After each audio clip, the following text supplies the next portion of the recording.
Los seres humanos necesitamos estructura. Quienes no la tienen suelen simplemente derivar por la vida, lo cual, aunque en apariencia pueda sonar un poco romántico o libre, en realidad es mucho más difícil de lo que parece, especialmente a medida que uno envejece. Nosotros prosperamos dentro de estructuras, porque son ellas las que nos brindan la oportunidad de realizar actividades con propósito. La estructura crea sentido, porque ofrece un contexto dentro del cual nuestros esfuerzos tienen significado. La naturaleza, por sí sola, no nos da eso de manera orgánica.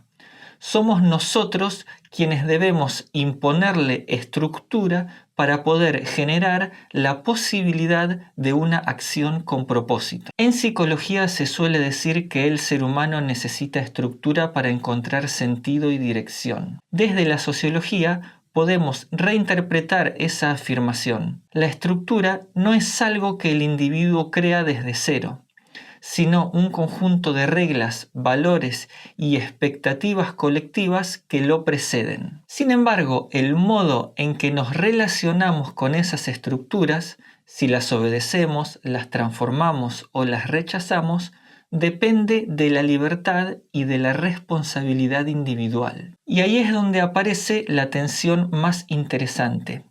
¿Cuánta estructura necesitamos y cuánta libertad podemos soportar? Emil Durkheim decía que la sociedad se sostiene gracias a normas y valores compartidos que regulan el comportamiento humano. Sin esas estructuras, la vida social se fragmenta y el individuo cae en la anomia, un estado de desorientación moral y ausencia de reglas. Desde esta perspectiva, la estructura no oprime, protege al individuo del vacío de sentido. El problema surge cuando esas normas se vuelven demasiado rígidas o incapaces de adaptarse a los nuevos modos de vida. El desafío moderno, entonces, no es destruir la estructura, sino reconstruirla colectivamente para que siga teniendo legitimidad. Michel Foucault advirtió que las sociedades modernas ya no dominan a través de la fuerza, sino del autocontrol. El poder se internaliza. Nos volvemos los guardianes de nuestra propia conducta. En lugar de obedecer a un amo visible, obedecemos los discursos de la eficiencia, la salud, la productividad, la resiliencia. Y lo hacemos creyendo que actuamos libremente. Desde esta lectura, la invitación a crear tu propia estructura puede ser una forma sofisticada de obediencia.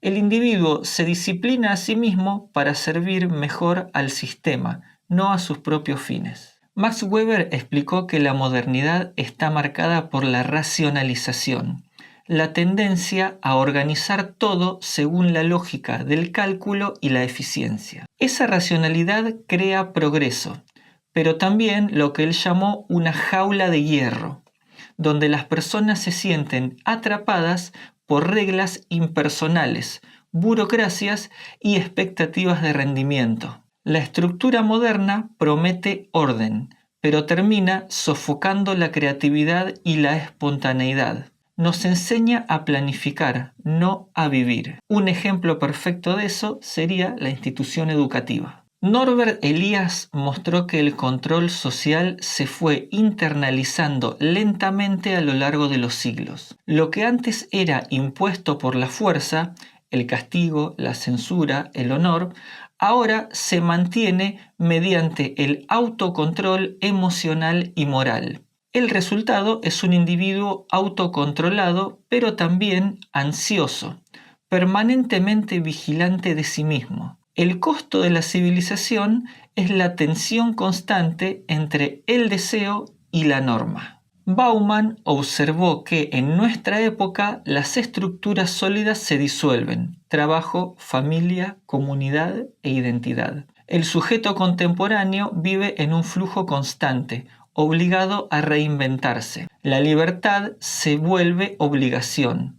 Si no cambias, quedas afuera. Así, la ausencia de estructura se convierte en una nueva forma de control, más sutil pero igual de efectiva. Buscamos estabilidad, pero el sistema nos exige flexibilidad perpetua. Las tradiciones liberal y libertaria propondrían otra lectura.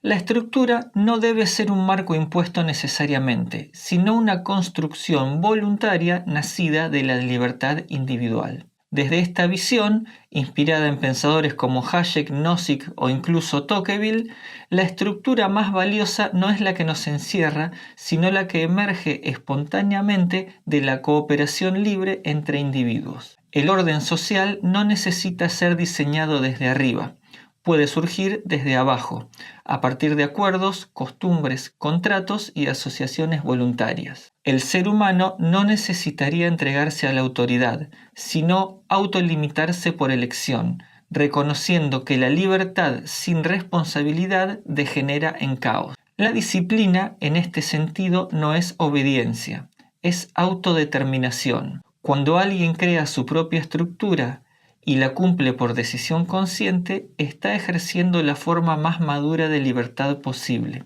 la libertad con propósito.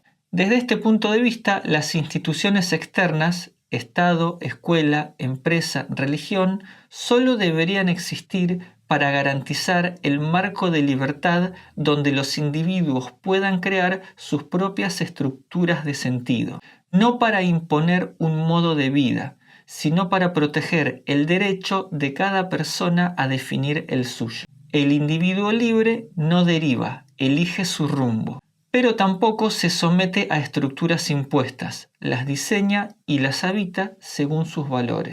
Esa sería la diferencia entre el ciudadano autónomo y el súbdito obediente. En fin, la pregunta no es si necesitamos estructura, porque todos los seres humanos necesitan estructura, sino quién la diseña y con qué propósito. Cuando la estructura viene impuesta, produce obediencia. Cuando nace de marcos de libertad, genera compromiso. El desafío del ser humano contemporáneo no es escapar a la estructura, sino reconciliar libertad y orden, de modo que las reglas que seguimos sean expresión de nuestra voluntad y no de nuestra sumisión. En ese equilibrio entre autodisciplina y autonomía, entre orden y elección, puede encontrarse la forma más profunda de realización personal y social.